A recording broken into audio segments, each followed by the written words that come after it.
തൃശ്ശൂർ അതിരപ്പള്ളിയിലേക്ക് പോകാം. അവിടെ എപ്പോഴും കാട്ടാനയുമായി ബന്ധപ്പെട്ട് ആന ഇറങ്ങുന്നതുമായി ബന്ധപ്പെട്ട് നിരന്തരം വാർത്തകൾ വന്നുകൊണ്ടിരിക്കുകയാണ്. അവിടെ കാലിൽ മുറിവേറ്റ ആനയ്ക്ക് ചികിത്സ നൽകാനുള്ള ദൗത്യം അല്പസമയത്തിനകം തന്നെ ആരംഭിക്കാനിരിക്കുകയാണ്. വെറ്ററിനറി ഡോക്ടർമാരുടെ വിദഗ്ധ സംഘം ആനയെ ചികിത്സിക്കും. ആവശ്യമെങ്കിൽ മയക്ക് വെടിവെച്ച് പിടികൂടിയായിരിക്കും ചികിത്സ. പ്ലാന്റേഷൻ ഭാഗത്ത് എരുമത്തടത്താണ് നിലവിൽ ആനയുള്ളത്.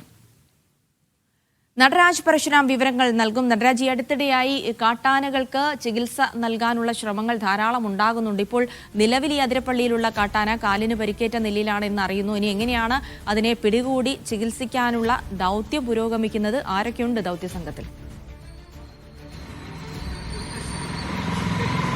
കഴിഞ്ഞ കുറേ ദിവസങ്ങളിലായി അതിരപ്പള്ളി കാടിനകത്ത് ഇത്തരത്തിൽ പരിക്കേറ്റ ഒരു കാട്ടാന ചുറ്റിത്തിരിയുന്നത് നാട്ടുകാർ ശ്രദ്ധിച്ചിരുന്നു.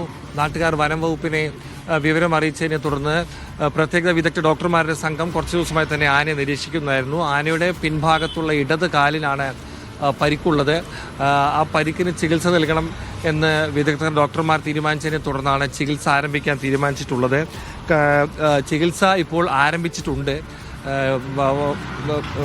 വാഴച്ചാൽ DFOൻ്റെയും അതുപോലെ തന്നെ മറ്റ് വനം വകുപ്പ് ഉദ്യോഗസ്ഥരുടെയും നേതൃത്വത്തിൽ, ഒപ്പം തന്നെ വിദഗ്ധ ഡോക്ടർമാരുടെ സംഘം ഇവരാണ് കാടിനകത്ത് ആനയെ ചികിത്സിക്കുന്നത്.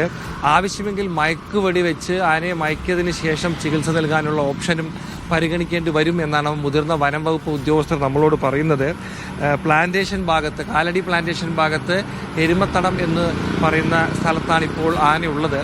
ആനയെ നിരീക്ഷിച്ച് ആന എത്തുന്ന സ്ഥലം അറിഞ്ഞ് വേണം ചികിത്സ നൽകാൻ. ഇതിന് മയക്കുവെടി വെക്കേണ്ടി വരുമോ എന്ന കാര്യത്തിൽ ഇപ്പോഴൊരു തീരുമാനമായിട്ടില്ല.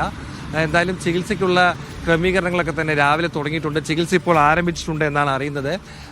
എന്താണ് കൊമ്പൻ്റെ ആരോഗ്യസ്ഥിതി, എന്താണ്, ഏത് തരത്തിലുള്ള ചികിത്സയാണ് കൊടുക്കുന്നത് തുടങ്ങിയ കാര്യങ്ങളൊക്കെ തന്നെ വനം വകുപ്പ് പിന്നീടാകും ഒരു വിശദീകരണം നൽകുക. ജിൽസ്.